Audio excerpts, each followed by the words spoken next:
नमस्कार बंधुरा आमार चैनल चंद्रिमा एस्ट्रोलॉजीते आमी चंद्रिमा आमार समस्त धनुराशिर बंधुदेर अनेक अनेक स्वागत जानाई एबं समस्त दर्शक बिंदुदेर विशेष करे धनुराशिर बंधुदेर जादेरके निये जादेर जोन्नो आमी आजके भिडियोटी आलोचनाटी करछि।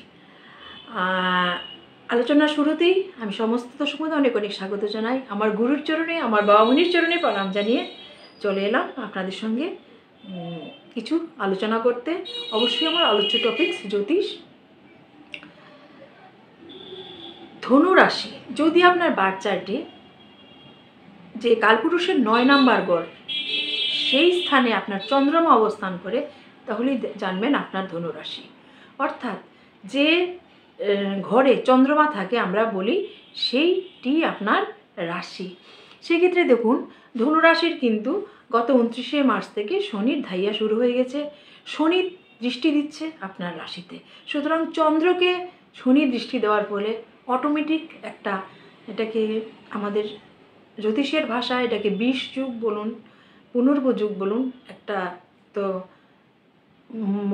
মনের উপর একটা মানসিক চাপ অলরেডি আপনারা কিন্তু পাচ্ছেন। শুধু শনি দৃষ্টি দিচ্ছে না, দেখুন আপনার সপ্তমে বসে আছে কে সপ্তমে বসে আছে আপনি আপনার রাশির অধিপতি সপ্তমে বসে আপনার প্রথমভাবে দৃষ্টি দিচ্ছে। রাশির অধিপতি বৃহস্পতি আপনার সপ্তমে বসেছে, সঙ্গে দেবগুরুর সঙ্গে বসেছে দৈত্যগুরু সে কে শুক্র কিন্তু আপনার ষষ্ঠেশ এবং আপনার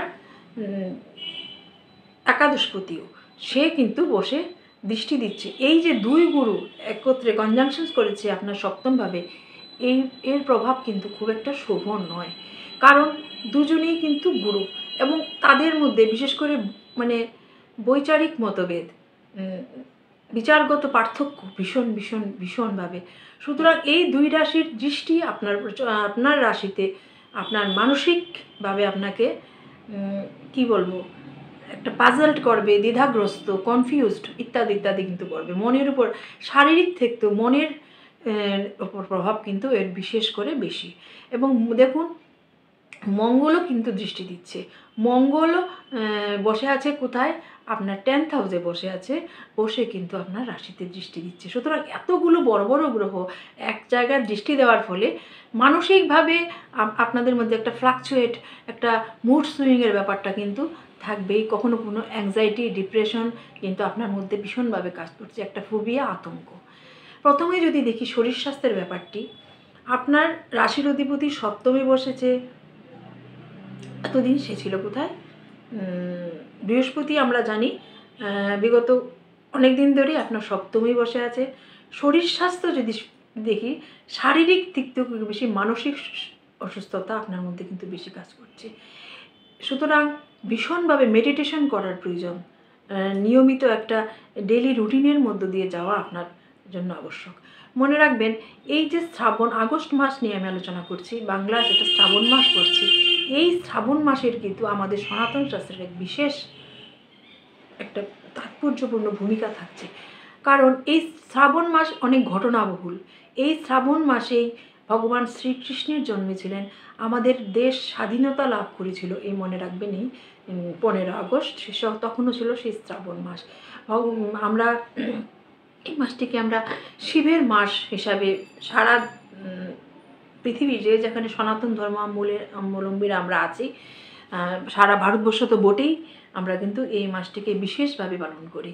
সুতরাং এই মাস যেমন ঘটনা বহুল তেমনি কিন্তু এই মাস কিন্তু আমাদের আত্মজাগরণের মাস, আমাদের চিন্তনের আমাদের আত্মার একটা জাগরণ বা জাগৃতি বা চেতনার উন্মেষের মাস, চেতনার জাগরণের মাস। কারণ এই মাসে যদি আমরা অনেক কিছু যদি স্থির করি, আজ থেকে আমি এই কাজটা করব, এই ডিসিপ্লিনের মধ্য দিয়ে আমরা চলব, এই সময়ে আমি মেডিটেশন করব, নাম জপ করব, ধ্যান করব, ত্রিসন্ধ্যা ইত্যাদি ইত্যাদি আমরা জানি। কিন্তু এই মাসকে কেন্দ্র করে এই আধ্যাত্মের জগতে বলুন সাধন পথে মানুষের যখন সাধনার পথে এগিয়ে যায়, বিশেষ করে এই শ্রাবণ মাসের ভূমিকা তারা কিন্তু বিশেষভাবে শ্রাবণ মাসটাকে তাদের গুরুত্বে রাখে। বিশেষ করে যারা শিব মন্ত্রে বিশ্বাসী বা শিব ঠাকুরের যারা ভক্ত আছে তাদের ক্ষেত্রে বলছি। সাধারণ মানুষ তো বটেই। সুতরাং এই মাসের একটা আলাদাই ব্যাপার। এতগুলো কথা কেন বললাম, এই মাস, এই যে আপনার রাশির সপ্তমে এতগুলো গ্রহ বসেছে, সেক্ষেত্রে আপনার প্রত্যেকটা কিন্তু আপনার চন্দ্রে, রাশি মানে আমার চন্দ্র, এখানে বর্তমান চন্দ্র মানে মন। সুতরাং আমার মনের উপর, আমার চেতন মন এবং অবচেতন মনের উপর এর প্রভাব কিন্তু খুব বেশি। সুতরাং মানসিক সুস্থতার জন্য আমার মেডিটেশন যে ভীষণ প্রয়োজন এই সময়। মনে রাখবেন, আপনাদের সুস্থ মানসিক স্বাস্থ্যের জন্য অবশ্যই ধ্যান, জপ, মেডিটেশন, মন্ত্রাচ্চরণ, আপনাদের ডেলি লাইফস্টাইল এর মধ্যে একটা পরিবর্তন আনা কিন্তু বাঞ্ছনীয়। তারপর যদি দেখি প্রেমের জায়গা, আপনার স্বাস্থ্য গেল, তারপর প্রেমের ক্ষেত্রে বলবো আপনার পঞ্চমের বসে আছে কোথায়? দশমে। সে কোথায় বসে? কন্যা রাশিতে আপনার দশমভাবে বসে আছে। বসে কিন্তু সে পঞ্চমভাবে দৃষ্টি দিচ্ছে। এই যে দৃষ্টি, পঞ্চমভাবে দৃষ্টি দেওয়ার ফলে বলবো অবশ্যই একটা অষ্টম দৃষ্টি দিচ্ছে মঙ্গল। যে প্রেম আপনার জীবন থেকে চলে গেছিল, সেই প্রেম আবার আপনার ফিরে আসতে পারে। ভুল বোঝাবুঝি দূর হতে পারে, প্রেম কিন্তু মজবুত হতে পারে। তবে একটা ইগোর সমস্যা আপনার মধ্যে কিন্তু কাজ করবে। আপনার ভাষা, আপনার বাণীর মধ্যে একটা নমনীয়তা, মাধুর্য আনা কিন্তু ভীষণ প্রয়োজন। কারণ এটা কিন্তু এর কারণে বিগত দিনেও কিন্তু আপনার সম্পর্ক খারাপ হয়েছিল। সুতরাং আপনি মাথায় রাখবেন যে প্রেমের সম্পর্ককে ঠিকঠাক করার জন্য আপনার কথার মধ্যে নমনীয়তা, আপনার বাণী ভীষণ প্রয়োজন। আর অবশ্যই বলবো প্রেমের জন্য এই সময় আগস্ট মাস বিশেষ করে শুভ, বিশেষ করে 17 আগস্টের পর থেকে। তার কেন বলছি, তখন দেখুন আপনার ভাগ্যবতী ভাগ্যস্থানে থাকবে। সুতরাং প্রেমের জন্য এই মাস, এই সময় মিড আগস্ট থেকে ভীষণ শুভ। সুতরাং প্রেমের ক্ষেত্রে নো ডাউট ভালো। যদি শিক্ষার কথা ধরি, শিক্ষার ক্ষেত্রে তদ্রূপ ভালো, বিশেষ করে মিড আগস্টের পর থেকে যখন ভাগ্যবতী ভাগ্যস্থানে আসবে। আমরা জানি আপনার ভাগ্যবতী কোথায় বসে আছে, বর্তমানে কিন্তু আপনার অষ্টম ঘরে বসে আছে, নিজের ঘর থেকে দ্বাদশে। সুতরাং প্রথম 15 দিন আগস্ট মাসের আপনাদের অবশ্যই কিন্তু একটু সাবধানতা অবলম্বন করা উচিত এবং একটু ঈশ্বর স্মরণ করে, ঈশ্বরের উপর বিশ্বাস রেখে, পরিস্থিতি যখন বিপরীত থাকে, পরিস্থিতি যখন প্রতিকূল থাকে, তখন কিন্তু আমাদের আত্মশক্তি বা আমাদের নিজের ইনার স্ট্রেংথকে অবশ্যই বৃদ্ধি করতে হবে। তাছাড়া কিন্তু একটা ছাতা অবলম্বন করতেই হবে। একটা ছাতা, সেই ছাতা কি? ঈশ্বরের বিশ্বাস, ঈশ্বরের নাম, ঈশ্বরের কাছে আত্মসমর্পণ। এছাড়া আর কোনো ছাতা হতে পারে না। সুতরাং এই সময় খুব ঈশ্বরকে ডেকে পা ফেলতে হবে। অবশ্যই এই দুর্যোগ সময়টা কেটে যাবে। তারপর কিন্তু ভাগ্যপতি যখন ভাগ্যস্থানে আসবে, আপনার শিক্ষার ক্ষেত্রে অত্যন্ত শুভ। আপনার মনমতো জায়গায় এডমিশন পেতে পারেন। দেখুন আপনার 5th লর্ড সে 10th হাউসে বসে আছে। মঙ্গল দশমভাবে, দিক বলি বলা হয় জ্যোতিষশাস্ত্রের ভাষায়। সে মোস্ট পাওয়ারফুল হয়ে যায়, খুব ভালো ফল প্রদান করতে সে সক্ষম হয়। সুতরাং এই সময় বিভিন্ন সরকারি চাকরি প্রাপ্তির যুগ কিন্তু আপনার দেখা যায়। যারা বেকার ছেলেমেয়েরা চাকরির সন্ধান করছেন, অবশ্যই দেখবেন কোনো না কোনোভাবে চাকরির কানেকশন চলে আসতে পারে এই সময়টি। কিন্তু আর একটা কথা মনে রাখতে হবে, আপনি কিন্তু ধনুরাশির ব্যক্তি, আপনি কিন্তু যোদ্ধা, আপনি কিন্তু বর্ন ফাইটার, অগ্নিতত্ত্বের জাতক কিংবা জাতিকা। কিন্তু করব, দেখছি যে একটা কি বলবো, কনসিস্টেন্সি, একটা ধারাবাহিকতা চাই প্রচেষ্টার মধ্যে, সেইটাও কিন্তু থাকা ভীষণ জরুরি। নয়তো সুযোগ আসবে, কখন যে সুযোগ আবার চোখের সামনে দিয়ে বেরিয়েও যাবে সেটা কিন্তু, কারণ শনির 7.5 চলছে, আপনার মনের উপর কিন্তু একটা প্রভাব থাকছে। সুতরাং মনটাকে ফোকাস করতে হবে, কোনো সুযোগের কিন্তু হাতছাড়া করা চলবে না, সুযোগের সদ্ব্যবহার অবশ্যই করবেন। সুতরাং আপনি যোদ্ধা, আপনি ফাইটার, কিন্তু আপনি কিন্তু আপনার এই যুদ্ধের মধ্যে কিন্তু বিশ্রামকে, অবসাদের কোনো প্রশ্রয় দেবেন না।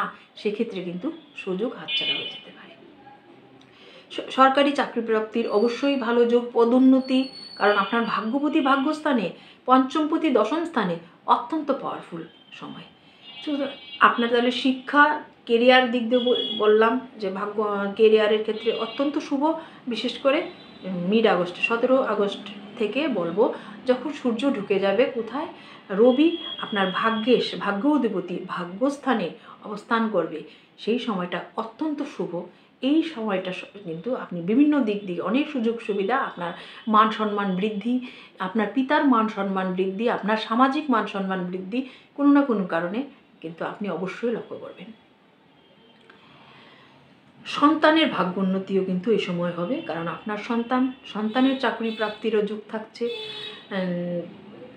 কিন্তু দেখুন আপনার ভাগ্যস্থানে কিন্তু কেতু অবস্থান করছে, সুতরাং ভাগ্যের যতই আপনি লাভ, কিছুটা ডিসস্যাটিসফ্যাকশন কিন্তু আপনার মনে মনে একটা কাজ করবে, একটা অতৃপ্তি, একটা আরও কিছু বেটার হলে ভালো হতো, এই ধরনের একটা মনোভাব কিন্তু আপনি পোষণ করবেন। কারণ কেতু আমাদের মধ্যে কি দেয়, একটা ডিসস্যাটিসফ্যাকশন সৃষ্টি করে। মনে রাখবেন আপনার রবির পাশাপাশি কিন্তু কেতু অবস্থান করবে আপনার ভাগ্যস্থানে, তবে প্রচেষ্টা তো চালিয়ে যেতেই হবে। তারপর যদি দেখি বিবাহিত জীবন, বিবাহের কারক গ্রহ বুধ, সে কোথায়, সে কিন্তু বসে আছে অষ্টম স্থানে। অষ্টম ঘর জ্যোতিষশাস্ত্রে ভালো ঘর, নেগেটিভ হাউস হিসাবে ধরা হয়। বাধা, বিঘ্ন, অবস্টাকলস, মারক, ডেথ ইত্যাদি ইত্যাদি অষ্টম স্থান। কিছু কিছু ভালো অষ্টম ঘর যেমন আছে সাধনা, আয়ুর ঘর বলা হয়, হাউস অফ লঞ্জিভিটি, আমাদের আয়ু, সাধনার ঘর, রিসার্চের ঘর। তাছাড়া সাধারণ মানুষের জন্য এই ঘর খুব একটা যে ভালো ফল প্রদান করে তা নয়। আপনার সপ্তমপতি অষ্টম স্থানে, হয়তো আপনার স্পাউসের, আপনার পার্টনারের শরীর স্বাস্থ্যের অবনতি, কিছু স্কিন ডিজিজ, অ্যালার্জি সমস্যা, ইমিউনিটি কমে যাওয়া সমস্যা হতে পারে, নতুবা স্বামী স্ত্রীর মধ্যে একটা মানে ইমোশনাল গ্যাপ, মেন্টালি একটা ডিস্টেন্স সৃষ্টি হতে পারে, সেটা কিন্তু দেখাচ্ছে। কারণ এখানে দেখুন বুধ আর বৃহস্পতির মধ্যে যে ডিস্টেন্স সৃষ্টি হয়েছে, সে কিন্তু দ্বাদশ, মানে একে অপর থেকে দ্বাদশ, মানে 12 ঘর গ্যাপে থাকছে। সুতরাং দ্বাদশ মানে ব্যয়, খরচ, মাইনাস। সুতরাং আপনার পার্টনারের সঙ্গে শরীর স্বাস্থ্যের খেয়াল রাখা এবং সম্পর্কের স্বাস্থ্যের দিকে খেয়াল রাখাও কিন্তু বিশেষ জরুরি। এই সময় কিন্তু বিভিন্ন দিক থেকে একটা সমস্যা আসতে পারে, বিশেষ করে আপনার পার্টনারের মধ্যে একটা ইগো কাজ করতে পারে, বিশেষ করে কবে, আগস্টের প্রথম 15টা দিন। কারণ দেখুন তার মধ্যে ইগো কেন কাজ করবে, একটা মিথ্যা অহংকার, নিজেকে একটু মানে জাহির করা, বড় করা, এই ধরনের কিন্তু একটা মনোভাব কাজ করবে। সেই কারণে সেই ইগো সমস্যার জন্য কিন্তু একটু সমস্যা আসতে পারে আপনাদের দাম্পত্য জীবনে। আবার দেখুন এই যে 2 গুরু বসে আপনার প্রথমভাবে দৃষ্টি দিচ্ছে রাশিতে, এই অবস্থান খুব একটা ভালো নয়। শুক্র কিন্তু আপনার ষষ্ঠেশু, এই ষষ্ঠেশু কিন্তু আপনার রাশিতে দৃষ্টি দেওয়ার ফলে একটু বিবাহিত জীবন এবং আপনার কিছু কিছু শরীর স্বাস্থ্য, আপনার শরীর স্বাস্থ্যের মধ্যে বলবো আপনার দাঁতের সমস্যা, হাড়ের সমস্যা, একটু ছোটোখাটো ওই ধরনের সমস্যা আসতে পারে, দাঁত নিয়ে সমস্যা বা হাড় নিয়ে সমস্যা, কারণ শুক্র আপনার ষষ্ঠে রাশিতে দৃষ্টি দিচ্ছে। বিবাহিত জীবনের ক্ষেত্রে বলবো অবশ্যই একটু সাবধানতা অবলম্বন করতে হবে। বিবাহিত জীবন খুব একটা এখানে ভালো দেখতে পাচ্ছি না কিছুদিন, আবার মিড আগস্টের পর থেকে একটু সমস্যা আস্তে আস্তে কমতে থাকবে। স্বামী স্ত্রী যদি চান সম্পর্ক টিকে থাকুক, ভালোভাবে থাকুন, বিবাহিত জীবন দাম্পত্য জীবন সুখের হোক, অবশ্যই কিছু কোয়ালিটি টাইম স্পেন্ড করুন, দুজনে মিলে একসঙ্গে দেবালয়ে যান, একটু মাথা ঠেকান একসঙ্গে, ওই দেবালয়ের যে একটা পজিটিভ ভাইবস, সেটা কিন্তু আপনার জীবনে অনেক পজিটিভিটি এনে দেবে, দুজনকে একসঙ্গে সংযুক্ত করবে, সেই আপনাদের বন্ডিংটা কিন্তু ভালো করবে। এটা কিন্তু মোস্ট পাওয়ারফুল একটা রেমেডি, আলাদা করে কিন্তু কিছু হয় না। অনেক সময় আমরা চাই না আমাদের সম্পর্ক খারাপ হোক, অথচ হয়। এইটা করে দেখুন, এই জিনিসটা কিন্তু খুব ভালো কাজ করবে। সুতরাং বিবাহিত যে আপনার স্পাউসের শরীর স্বাস্থ্য, হয়তো আপনাদের দূরত্ব, হয়তো বা তার শরীর স্বাস্থ্যের একটা সমস্যা, এই দুটো সমস্যার মধ্যে একটা সমস্যা কিন্তু আপনার ম্যারিড লাইফে আসতে পারে। তারপর আপনার ভাগ্যেশ, এই দেখুন আগস্টের 15 তারিখ অবধি ভাগ্য বিড়ম্বনা কিছু না কিছু ঘটবেই, কারণ আপনার ভাগ্যেশ কিন্তু কোথায়, আপনার অষ্টম স্থানে নিজের ঘর থেকে দ্বাদশে। সুতরাং এই সময়টা একটু ভাগ্য বিড়ম্বনা, একটু হতাশা, একটু ডিপ্রেশন, একদম কি বলবো, দাঁত চেপে ঈশ্বরের কে দৃঢ় বিশ্বাস করে যে শক্তি দাও, পরিস্থিতি যাই হোক ফাইট করার জন্য ঈশ্বর শক্তি দেয়, সেই শক্তি চাইতে হবে, জীবন যুদ্ধে এগিয়ে যেতে হবে। আবার তো ভালো আগস্টের 16-17 আগস্ট থেকে আবার দেখবেন ভাগ্যবতী ভাগ্যস্থানে আসার পর থেকে বলবো বিভিন্ন দিক থেকে অপরচুনিটি আপনার জীবনে আসছে। কর্মের জায়গা বলবো অবশ্যই ভালো, কারণ কি বলুন তো, পঞ্চমপতি আপনার দশম স্থান কর্মের জায়গায়, যেহেতু কর্মর অধিপতি বুধ আবার অষ্টমে বসেছে, কিছু কিছু অবস্টাকলস, স্ট্রাগলস, বাধা বিঘ্ন আসবে, কিছু কিছু সমস্যা আসবে না সেটা কখনোই বলছি না, তবে ভাগ্যপতি ভাগ্যস্থানে থাকার ফলে সমস্যাগুলো উতরেও যাবে, খুব স্মুথও হবে না, আবার খুব রাস্তা খুব কণ্টকপূর্ণ কাটা দিয়ে ভরা তাও হবে না, মোটামুটি অবশ্যই সমস্যা আসবে। সমস্যার সঙ্গে ফাইট করার মতো মানসিক শক্তিও আপনার থাকবে, কারণ ভাগ্য আপনার সহায় থাকবে ভাগ্যবতী ভাগ্যস্থানে। সুতরাং এই আগস্ট মাস আপনার জন্য কীরকম কাটতে চলছে, 15 দিন আগস্টের একটু সাবধানে থাকবেন প্রথম 15 দিন, এর লাস্ট 15 দিন কিন্তু 80% ভালো আশা করা যায়, তবে ব্যক্তিগত বাচ্চার দেখাও কিন্তু আবশ্যক। আপনারা অনেকেই আমাকে কমেন্ট বক্সে রাশি লগ্ন বলে দিয়ে বলুন যে এটা উত্তর দিতে, কিন্তু এটা তো বাস্তবে পসিবল হয় না আমার যে প্রত্যেকের এক একজনের ডিমান্ড অনুযায়ী বাচ্চাটা অ্যানালাইসিস করা। আমি অনলাইন প্রেডিকশনস করি, আমি একজন প্রফেশনাল অ্যাস্ট্রোলজার। আপনারা আমার সঙ্গে যোগাযোগ করতে চাইলে আমার ডিসক্রিপশন বক্স এবং আমার চ্যানেলের নিচে একটা কন্ট্যাক্ট নাম্বার দেওয়া থাকে, সেক্ষেত্রে কিন্তু আমার সঙ্গে যোগাযোগ করতে পারেন। তো রেমেডি হিসাবে বলবো বুধের বীজ মন্ত্র অবশ্যই পালন করবেন, কারণ বুধ আপনার দশমপতি অষ্টমে বসে আছে, বুধের বীজ মন্ত্র জপ করুন। আপনার রাশির অধিপতি বৃহস্পতি গুরু, আপনার জ্ঞানের আপনার কিন্তু অভাব নেই, জ্ঞানেই কিন্তু আপনার শক্তি, আপনার জ্ঞান, আপনার নলেজ আপনার কিন্তু আসল আধার, আসল শক্তি, আসল বেস। সুতরাং এই জ্ঞানকে, এই নলেজকে কাজে লাগিয়ে আপনি কিন্তু বাঁচার চেষ্টা করুন বা বাঁচার চেষ্টা করছেন, এটাই কিন্তু এই মুহূর্তে বৃহস্পতি আপনার রাশিতে দৃষ্টি দিচ্ছে। সুতরাং তার ঘরকে যখন দৃষ্টি সে দিচ্ছে, সে তো যে কোনো মূল্যে সেটাকে প্রটেক্ট করার চেষ্টা করবে। সেই ক্ষেত্রে বলবো বৃহস্পতির জন্য গুরু মন্ত্র, গুরু জপ করুন, গুরু পূজা, গুরু ধ্যান, গায়ত্রী মন্ত্র, গৌ সেবা, বৃহস্পতিবার হলুদ বস্ত্র ধারণ, গুরুজনদের সেবা আপনার জীবনে কিন্তু ব্লেসিংস নিয়ে আসবে, অনেক অশান্তি নেগেটিভ জিনিস কিন্তু জীবন থেকে দূর করে দেবে। আর বলবো গোশালায় গিয়ে বৃহস্পতিবার গরুকে হলুদ কলা খাওয়াতে পারেন, অত্যন্ত পজিটিভ ফল প্রদান করবে। শনিবার আপনারা যারা ধরুন বিকলাঙ্গ ডিসেবলড পিপলরা আছে, তাদেরকে যদি সুযোগ হয় কিছু হেল্প করতে পারেন, কালো জিনিস কাউকে দান করতে পারেন, সেক্ষেত্রেও কিন্তু শনি ধাইয়া আপনার চলছে, এগুলো কিন্তু আপনি করতেই পারেন। সরিষার তেল বা তিল তেল কোনো দেবালয়ে আপনি কিন্তু ডোনেট করতেই পারেন, দেশলাই বক্স ডোনেট করতেই পারেন দেবালয়ে, সেক্ষেত্রেও কিন্তু অত্যন্ত ভালো ফল প্রদান করবে।